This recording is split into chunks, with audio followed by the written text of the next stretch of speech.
This program is designed to provide general information with regards to the subject matters covered. This information is given with the understanding that neither the hosts, guests, sponsors, or station are engaged in rendering any specific and personal, medical, financial, legal, counseling, professional service, or any advice. You should seek the services of competent professionals before applying or trying any suggested ideas.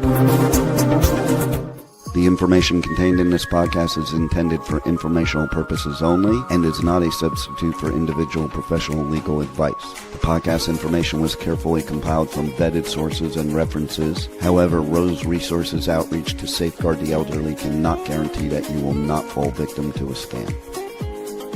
Let's talk about scams. It's the must-listen show for anyone who wants to protect themselves and their loved ones from scams. Every Tuesday at 8 a.m. Pacific Time on K4HD Radio, Joyce Petrowski, founder of Rose, and her guests will provide valuable insights and practical tips on how to recognize and protect yourself from scams. And now, here is your host, Joyce Petrowski. Well, welcome back, everybody. I'm Joyce Petrowski, founder of Rose Resources Outreach to Safeguard the Elderly. You can find more information on our website at roseadvocacy.org. The homepage lists all of our social media channels. I'm hoping that we're going to be back up on Facebook soon, but we're on LinkedIn, Instagram, YouTube. You can find all of the episodes on our YouTube channel and on our letstalkaboutscams.com website. And scroll down to the bottom of the homepage, you'll find our newsletters. You can sign up for the email and or the mailed newsletter. Today, we are going to do a deeper dive into pig butchering scams. And we have two guests. Erin West was on a few weeks ago. She's the founder of Operation Shamrock, a global nonprofit uniting law enforcement, industry, and everyday citizens to disrupt the world's fastest growing form of transnational organized crime, the pig butchering scams. And we also have Dr. Martina Dove back. She is the expert in the psychology behind the scams with her book, The Psychology of Fraud, Persuasion, and Scam Techniques, which there'll be an update, a new volume coming out, I believe in October.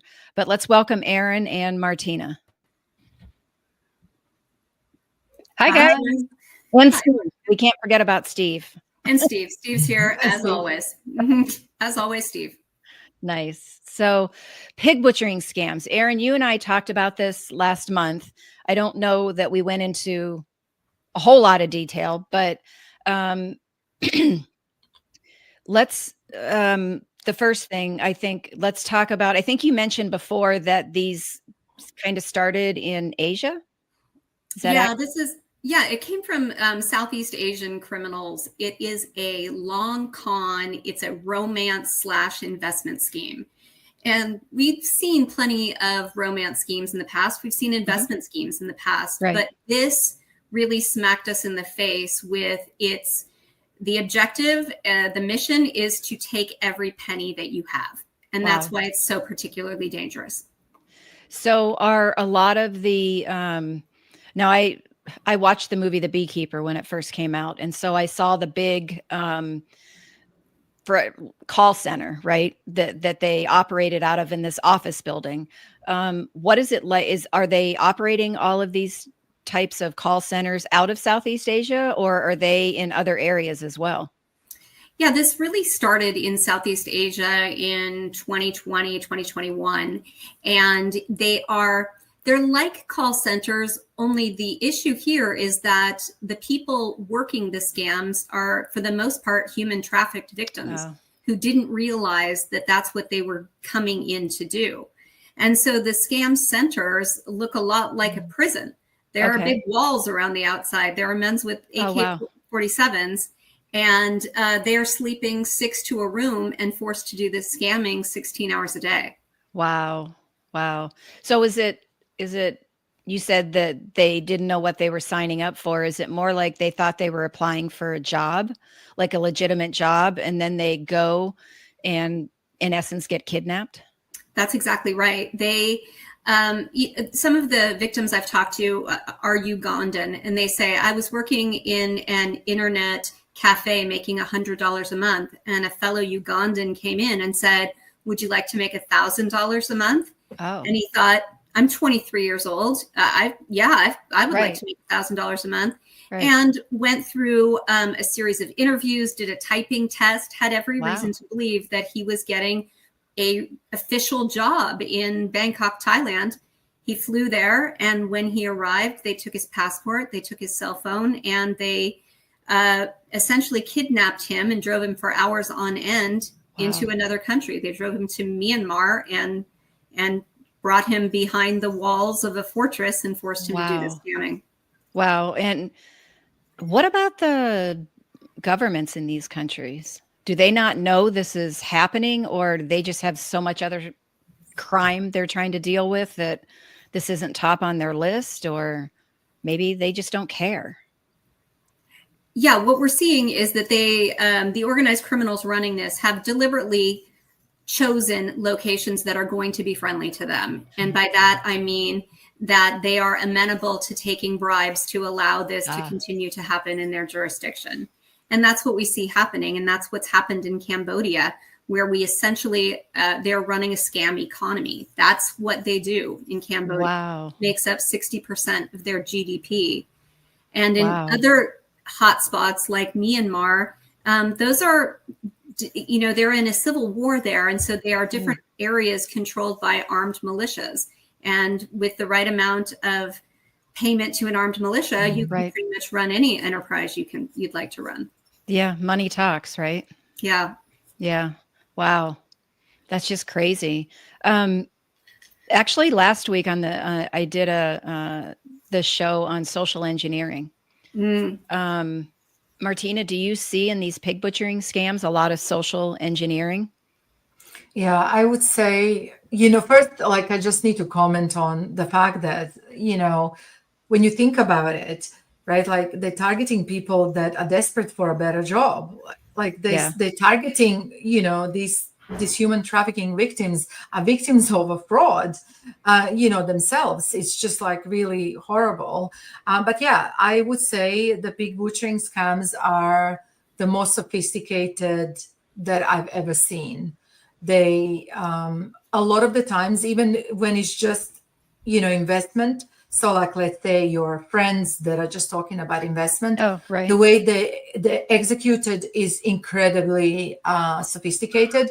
And it wouldn't surprise me that there is a psychologist or some kind of a person that understands psychology and how people can be manipulated, just even if you take away what they're telling you, even if you take away the lies, and I know I've spoken to Erin about that, don't even focus on what lies you're being told. It's not even about lies. It's how they manipulate you by hooking you onto these friendly conversations that become part of your life. You trust the person who's, kind of conversing with you over a period of months, and then how they subliminally inject you to think about this, kind of trades and think about investments before the eventual kind of requests for money. And the requests kind of the big push that we all warning people about, right? When we issue these warnings, we say to people, if somebody's pressuring you to do this, they don't pressure, they subliminally influence. And then at the end, when they start pressuring you, you're so far down the line and so invested and so confused and so manipulated that you're just not able to see the manipulation for what it is, because it's been happening in tiny increments over a period of time. Kind of like the grooming with the romance scams. Yes. Right? Yes. Yeah. Which is, I actually talked to a lady who her close friend has been talking to this gentleman for 6 years. And she's been trying to explain to her that, it's a scam. She sent some money, but she's been planning the wedding and all of that stuff. And it's just, I just told her, I said, it's tough to hear, but the longer they're in it, the harder it is to break that spell. that the scammer has over them, because it's a brainwashing, right? It's total brainwashing. And, you know, one quote came to mind as you were saying this. I was interviewing a victim and, you know, of a romance fraud. And she said to me, he didn't ask me for anything. I wanted to give it to him. And that tells you everything. Like, it's not, you know, we warn victims a lot about pay attention to this. Don't send money to people who ask for money. They don't ask for money. Right. You just want to give it to them because they've groomed you to the point where you think this is your loved one, right? Yeah. And this is somebody you trust. Again, how they're evolving, right? Realizing that people are finding out, you know, okay, well, this is exactly the playbook of what I was told would happen, and so they're changing things up. Yes. But that's even more dangerous, right? Those little subliminal things. It's so dangerous. I think it's also like the fact that it's subliminal, you're not conscious of it. So you can't protect yourself from it. And I think a lot of the times I see very simplistic advice, which says, don't panic, take your time. Exactly. It's great advice. It's great advice. I give it too. But, you know, you're not panicking. You're not conscious that you're panicking. You just know something's unsettling you and you're acting on it. And even just like, you know, sometimes, like, I think I've dived into this with victims as well. You know, like sometimes I will ask really deep questions on like how the scammer did and what the scammer did. And one of the things that comes out at some point just before they want you to do something, suddenly there'll be a period of hours where they're unreachable, and that'll raise your anxiety. You know, and so like even if it's just like, it's like, hey, I was at a lunch with a colleague and I lost track of time, but it's just like that, you know, will build up this anxiety, and then you'll want to prevent another bout of that anxiety. Exactly. Yeah. Wow. And that's how it starts. Wow. So you're right. I'm sure they have psychologists that are training the people.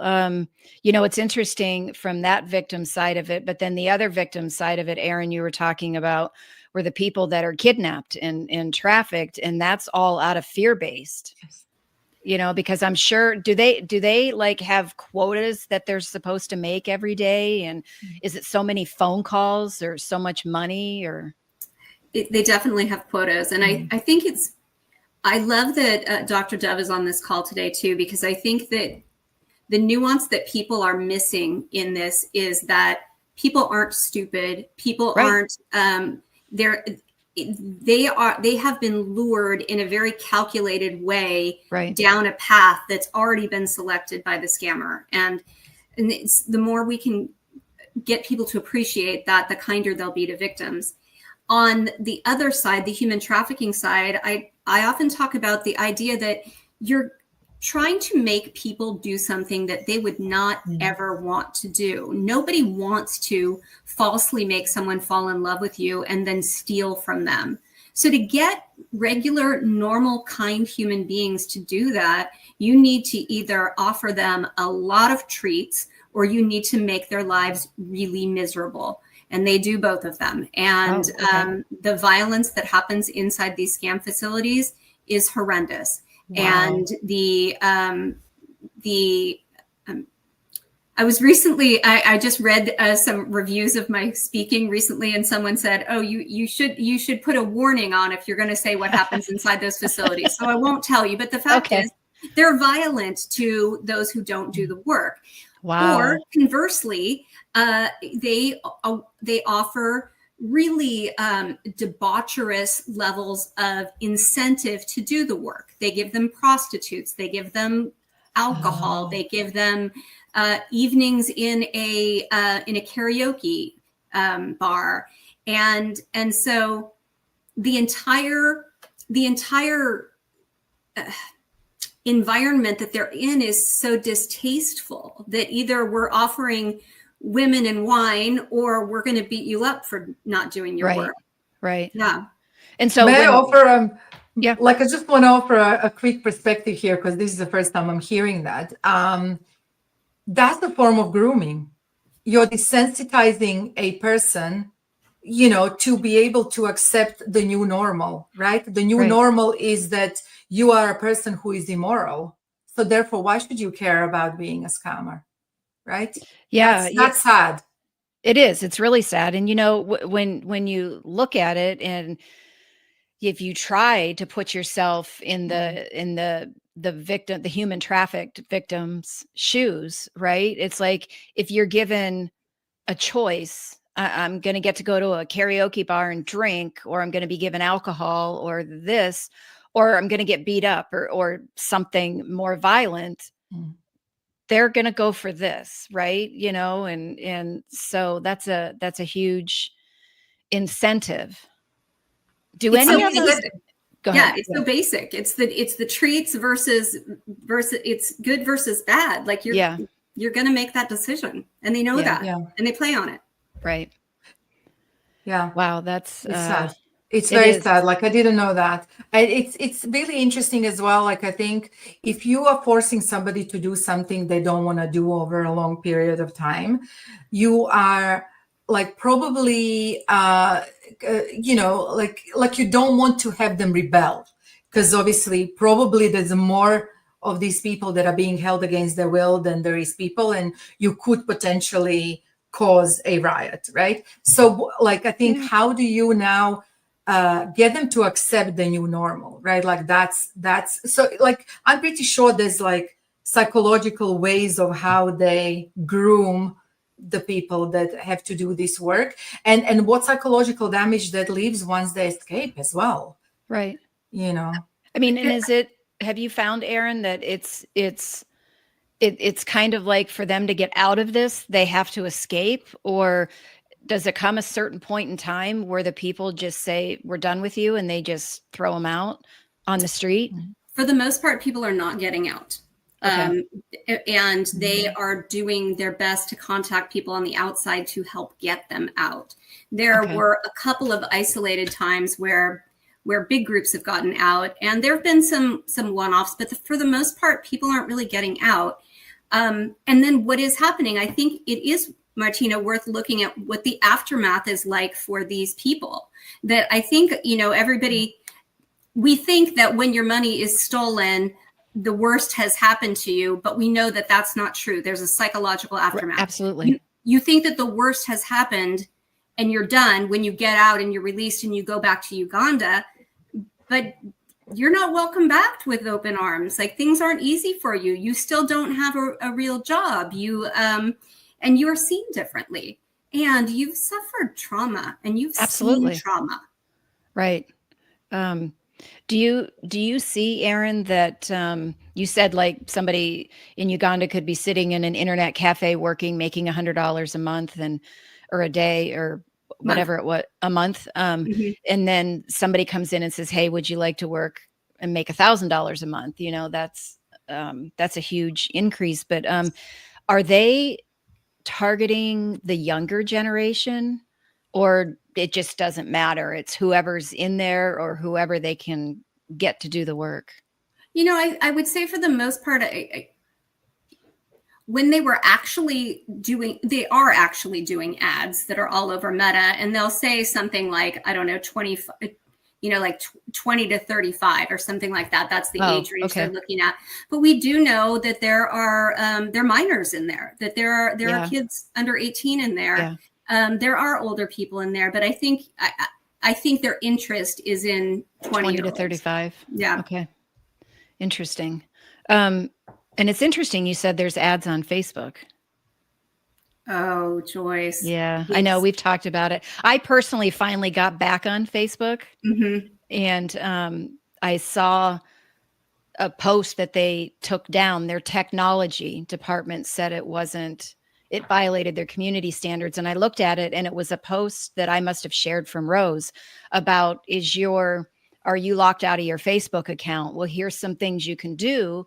And one of them is go to help and support and put a support claim in and this and that. And so I appealed it. And this morning they came up and said, well, we put it back up. Our technology department made a mistake.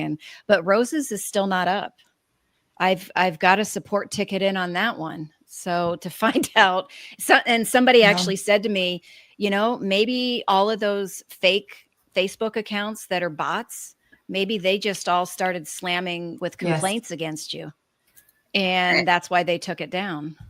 Yeah. So, yeah. And it's just, it's terrible. It's terrible that like legitimate people that are trying to prevent scams are being blocked on Facebook, but Facebook is allowing tons and tons of bots, fake ads, whatever else, Yeah, that's that's crazy. Have you seen that there's like come across anybody from the United States that has been inside? No, not, I mean, in there, kidnapped, or have you found any compounds or anything like that in the United States, or are they pretty much all predominantly overseas? They're all predominantly overseas, but what we are seeing in the United States that caused me concern is that what we're dealing with is a pretty extensive money laundering practice that is international. And so these scammers are going to find a way to get your money away from you. And ideally, they want you to move it from your bank into cryptocurrency and move it into crypto. If that doesn't work, they will find another way for you to move your money. And what we're seeing is that they're even doing cash pickups from people's homes. So is that where they send the Uber or something? Yeah. Or pick it up? What they have a pretty sophisticated Telegram group of people that can be relied upon to go make these cash pickups, and it's happening all over the United States. Wow. Picking up thousands of dollars from people in shoeboxes and paper bags from their homes.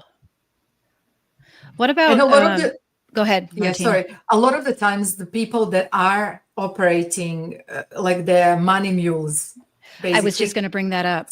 Sometimes they don't even know that that's what they're doing. Exactly. They just know they're paying someone, they're picking some money, they're taking it, Right. And it's like, it's so convoluted. And so I think it's so far removed from like who the orchestrator is that like a lot of the times, even some romance scams victims, like I've interviewed people that have told me, I was like a money mule and I didn't even know it. I was just like, I was moving money. And then when it all came to light, I got in trouble for like taking money out of some account or like sending like money to some account. It's a lot of like they literally, a scammer will sometimes like they're having a relationship with somebody and that person trusts them. They'll use that person unwittingly to move some money. And that person is implicated without even knowing. Absolutely. Yeah. Last month, Brian was filling in for me, and he had a retired FBI agent on who actually is on our advisory board, Martin, and they talked about the money mules. And Martin talked about what they saw in Phoenix, right? With people not knowing that they were money mules, and whether it was actually sending a bunch of cash in the mail or it was, allowing someone to put money into your bank account and then you taking it and transferring it someplace else, which you think is innocent, right? It's just, I'm allowing a friend to deposit money into my account and I'm going to turn around and put it into someone else's account. I'm doing them a favor. But you can get into serious trouble with that. Martin talked about how many people they had to go.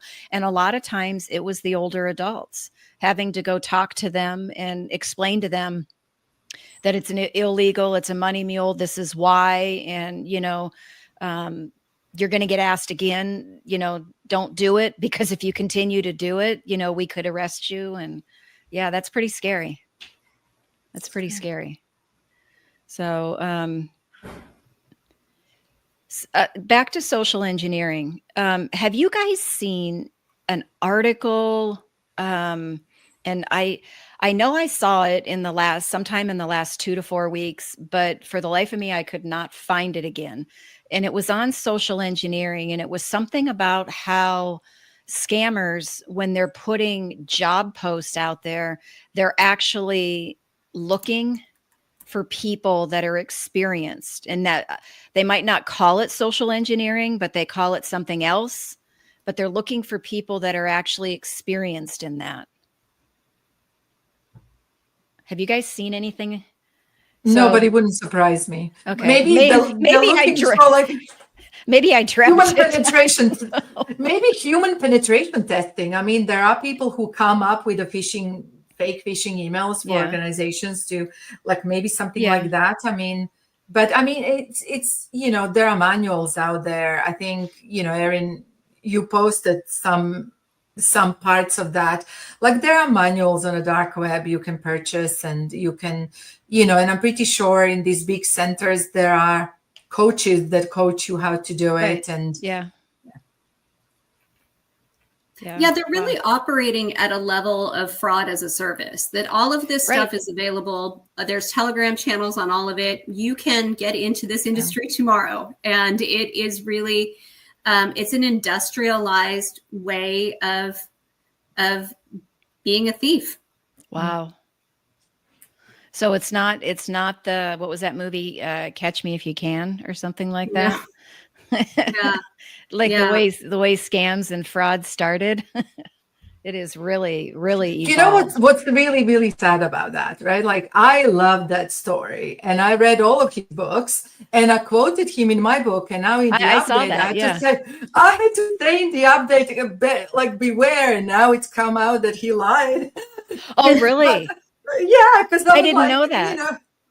So like there are accounts that he has invented some of these stories and things like that. But I make a point. Doesn't that make him even a better scammer? Right? Like, well, that's the definition of scammer. He scammed us all into believing that happened. Absolutely. Yeah, exactly. Yes. And he's working for FBI or something, So like, well, I mean, because people look, people that want to know more about the inside of scams and how they work, they look at him as an authority figure, right? Because he did it for so long.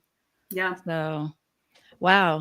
So, Erin, what are the chances that any of these compounds are going to get shut down?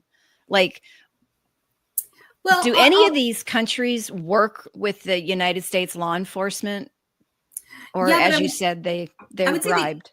The United States law enforcement isn't all that in the game in terms of trying to shut this down, unfortunately. Okay. And that is a piece of the problem.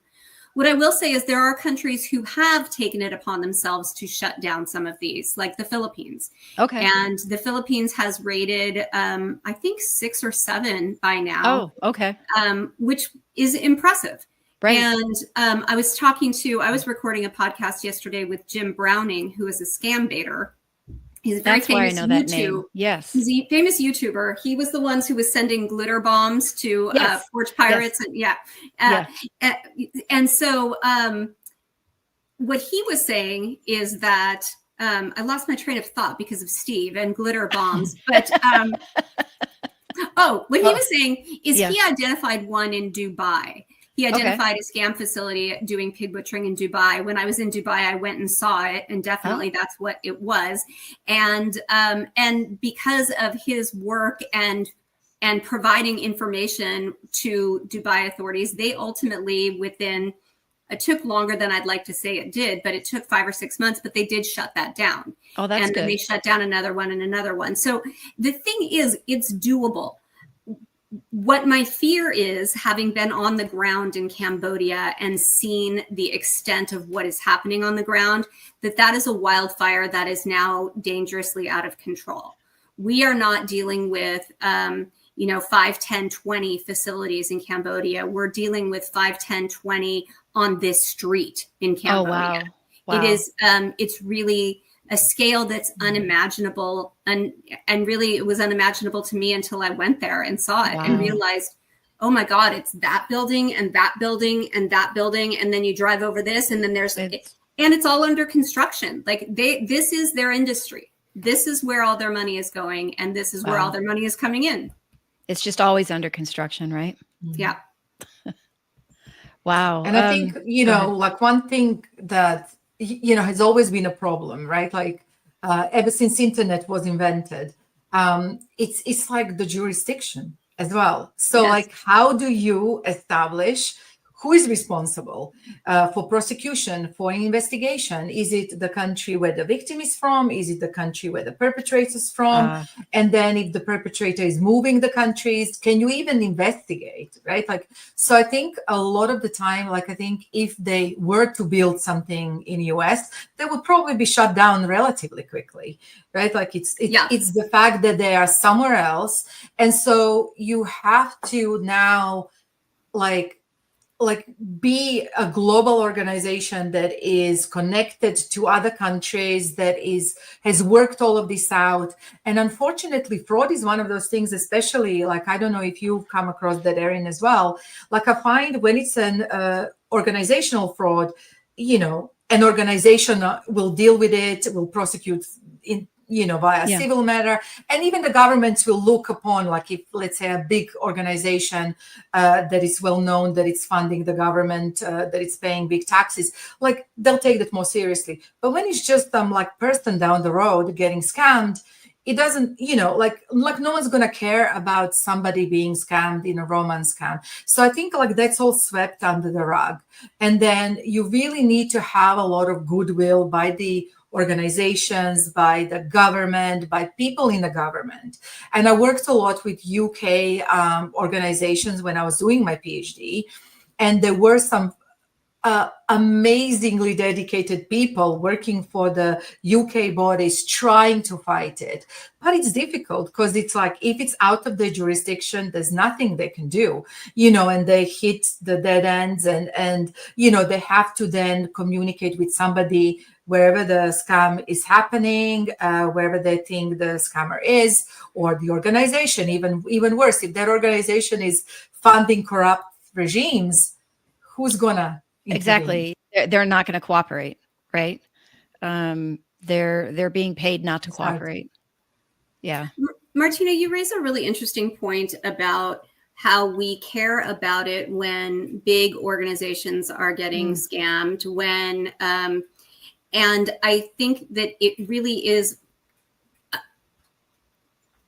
yet another thing that seems to operate in favor of the scammer. That when you are picking out individuals one by one by one by one, you have different law enforcement talking to you. You don't understand the gravity and the massive scale of what's happening until you put them all in the same bunch. And then you think, oh my God, we've been overrun. Our country's literally been overrun and has had a generation's worth of wealth stolen. Yeah. Yes. And you could have victims. You could have victims from the same group of scammers in all 50 states, right? And then you've got the police that have to talk to the police in all these different states and coordinate everything. I mean, is this where the FBI might come in and they can kind of be national, or are they still limited to wherever their office is, their jurisdiction? I don't know. Well, I'll say it this way. I think that I think that every organization in law enforcement, from state to local to federal to international, has got to play a role in how we're attacking this. And that there are good points and bad points to each of these, but what's really important is that each of them has their strengths and their own tools. That's how we develop this government.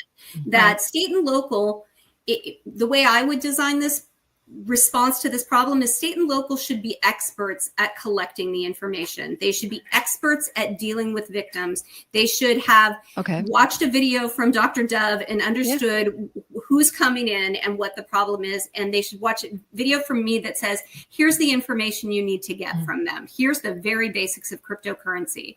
And they should take that information and they should funnel it up to the federal government. And the federal government should be looking at this as a whole. As a whole. And that makes sense. Yeah, it makes sense.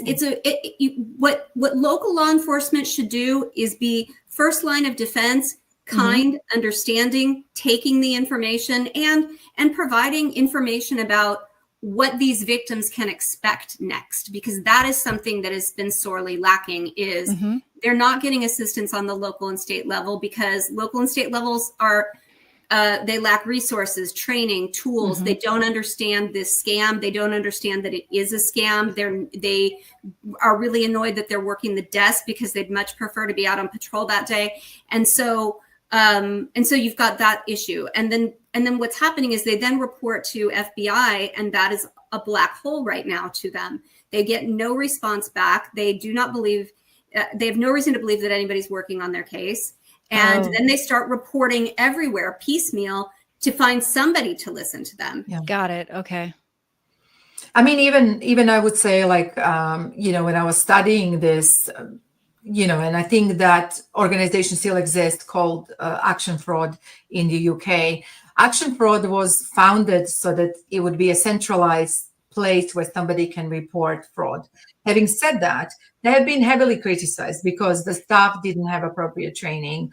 I think they had a terrible situation where I think an inside journalist found that they were mocking the victims. But like the biggest problem was that they didn't have a standardized way of like asking a victim what happened. So even the researchers, like I met a researcher when I was studying my PhD at a conference. I met a researcher who was diving into the data that Action Fraud had, and she was saying, I can't do any kind of like high level analysis on it because it's like every call is different. They're not asking standardized questions to then figure out, like, is there what Paul did with the Yahoo Boys and the sextortion, like you have to invest a lot of time to figure out, like, where is this coming from? Because you can't go after, like, if it's a lone person just scamming somebody, it's not worth your time. But how do you actually even figure out, like, the scale of the problem?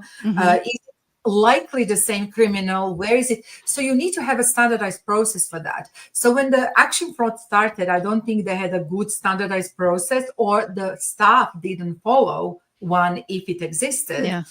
So therefore the data becomes just noise, and you don't know what to do with it. Well, now, Erin, on Operation Shamrock, you guys have a hotline that people can call in and file their report, right?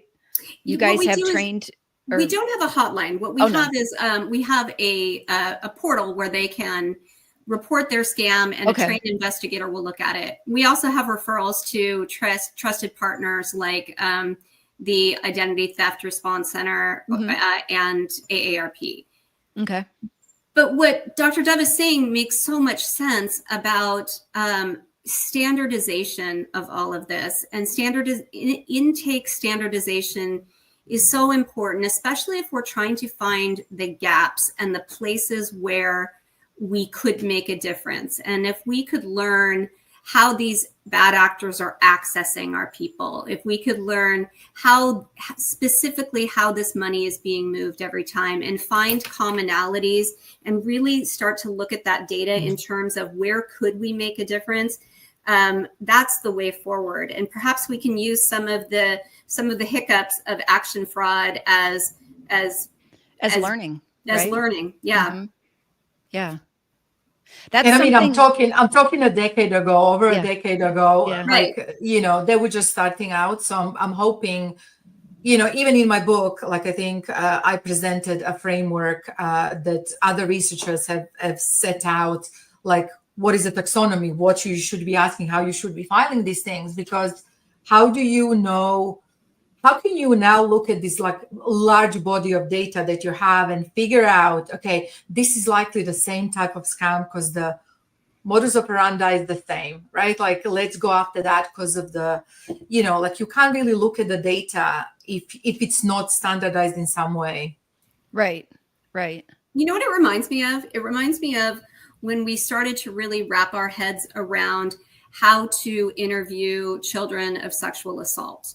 And we decided that there was a standardized way that it should be done in order to do a forensic interview. And people were taught that way of questioning children so that it wasn't leading and it wasn't suggestive. And it was, it's interesting. Yeah. You mentioned forensic. I mean, that's exactly what it is forensic questioning, right? Which is unbiased, not leading. You're gathering facts, you're gathering information. Which But is you also what like need to, a forensic audit or a forensic accountant would do. but I think you also need to think about, it's not just about not asking the leading question. You should be asking a leading question when you're asking somebody to provide the account. Because even just like when you look at the data from BBB, which is available to anyone, when people, report scams, every person will describe things totally differently. Some person will say, True. yeah, this person called me and, I sent $250 and then I realized it's a scam. You don't know anything else, right? And another person will go into a granular detail, what the scammer told them, what was the email the scammer emailed them from, So I think you need to guide people to give you exact information, right? Like, okay, like what was the email? Maybe it's coming. Maybe we can track down what, so you need to really know, like, and I think this is where, Erin, where you come in, right? Like, okay, who are the people that are looking at the chain of events, right? Like, and who can figure out that path, and what are the questions we should be asking along the way, and then what are some other things, because people are going to be telling you about their feelings when they're overwhelmed. Oh, absolutely. Right? Maybe they're not going to be like thinking, what's interesting to forensic accountants to be able to track them. Right, because they're going to be in an emotional state, right? Exactly. Yeah. So this is why we need standardized forms to actually collect certain information that will help even just like piece together some of this, like if you're thinking about, okay, there's only so much money the government can invest in tackling fraud. Where should we go? How do we find out where should we go if we don't have a good way of segmenting the data that we have to tell us a story, right? And the only way to do that is to have a process that isn't just, okay, tell me what happened. No, because to get the information. Exactly. To get the right information, to get the level of granularity. Right. No, that would be great. And Erin, I want to talk to you some more about implementing something within Rose where the people in Arizona, right, can call to report and kind of connect it then with Operation Shamrock somehow. Yeah, I love and that would idea. be a standardized, right, question. Mm-hmm. I thought about having setting up a 24/7 type hotline, right? Mm-hmm. But it could be somebody calling. I think this is a scam. What do you think? But Mm-hmm. a lot of times you're going to get people that have already fallen victim that are going to call, right, to report it. But yeah, and it never came to fruition. But I want to think about that some more. And I think that our fight against this has to be in baby steps like that. Absolutely. That if we're sitting around waiting for a national solution to fix this, we're going to be still sitting here. So what will work in your jurisdiction, and what can you do today to make it a little safer for people in your neighborhood? Right. Yeah, absolutely. I mean, if nationally they were doing something about it, we wouldn't be where we're at right now. Yeah. Right. And I see a lot of bills come through, but it seems to always be highly focused on after it happens. And it's like, we don't need any more victims. Let's get the education out there and try them to stop, to recognize it and not become a victim. So. But also punishing, I think, it sends the wrong message when you don't investigate and you don't. And I know fraud is really complicated. It's complicated. I have sympathy for law enforcement with fraud, with cross-border complexities. But I think, we need to try and make it slightly unsafer for scammers. Because now it's like, I mean, I don't know. I think there's more risk of you being like in jail for shoplifting diapers, right? Than you are 100%. 100%. I mean, right. Because when we do see that people get arrested and are getting prosecuted, I mean, they might get 8 to 10 years and they're out in 2 to 5 on good behavior. And it's like, they just stole hundreds of millions of dollars and put people out on the street. And this is all they're getting. And then there's a lot of people that are like, why should I even report? Nothing, nobody ever gets punished for it. They feel like it's a waste of time. Yeah. And glamorizing fraudsters really upsets me. Like what was happening with Anna Delvey and Netflix shows and Netflix series, and blaming victims for like accepting her gifts. And, you know, like I think that like that we need to do better at. Yeah. It's you know, would you glamorize a pedophile? No. Right. Just because they dressed really nicely and they're smart. You Right. know, like I think we need to do better there. Oh yeah, absolutely. And I mean, just, you know, I see people on Facebook and the Nextdoor apps and stuff like that. And when someone is being vulnerable and talking about their experience because they want other people to know what the scam was that they just fell victim to, so hopefully other people won't fall, you're going to get these people that respond and go, well, just don't be so gullible. It's like, excuse me? Yeah, there really is an acceptable level of shame that is allowed in this place and that we wouldn't laud on any other. No, would we do that criminal for a domestic violence victim? Yeah. No. Yeah. We wouldn't. Well, I think. Yeah, I but think again, we it did. goes back to, I think everybody thinks that if you fall, well, I shouldn't say everybody thinks, but a lot of people still think if you fall victim to a scam, it's because you were stupid. You made and it's like, scams have nothing to do with intelligence at all. I mean, some of the smartest people have given away millions of dollars. Yeah. It's you know, like I like to think of it this way, right? Like there are certain crimes we always try to shift the blame to the victim. And I think domestic violence was one of those until we learned better. Sexual assaults are another one. And, you know, like it comes down to, and, you know, I've heard that with like fraud victims too, when you interview them, first thing they say, I thought it would never happen to me. I'm intelligent. Like I feel stupid that I fell for that. Yeah. Like how did this happen to me? But the thing is, you know, like in psychology, there's something called the just world bias. And, you know, it's a belief that there is justice in the world and that like bad things don't happen to good people. That's karma. You hear people talking about karma. So if something happened to you, it must be some kind of a you know, like effect of something you did. Karma for something you did, right? Yeah. Well, it's not even the karma, but it's almost kind of like that illusion of control that we have, right? We think that we can control our events. Like you hear that a lot with like some assaults where a victim freezes, right? Like you know, fight, flight, or freeze is also a response that you just like go into and you can't control. Right. But like a lot of the times we blame like rape victims for freezing instead of fighting. And they didn't get injured as if they were fighting and they get beaten. And then therefore like they're credible because they have these physical injuries. But a lot of like these things happen because we as people have to feel like we can control things that we really can't control, right? Like, you know, you can go down the street and somebody can attack you for zero reason on that day. Like you've done nothing, you couldn't prevent it. But you couldn't control that. You couldn't control it. Because you can't control the other person. Exactly. You can't control environment. You can't control a lot of things. But I think there's that illusion of control, which is a cognitive bias. And another one is belief in just world. And they go hand in hand where like, and I found this empirically as well, people who actually exhibit the belief that scam victims are gullible and it would never happen to them are actually more vulnerable to falling for a phishing email. I proved that. Because they're letting their guard down. Yes, exactly.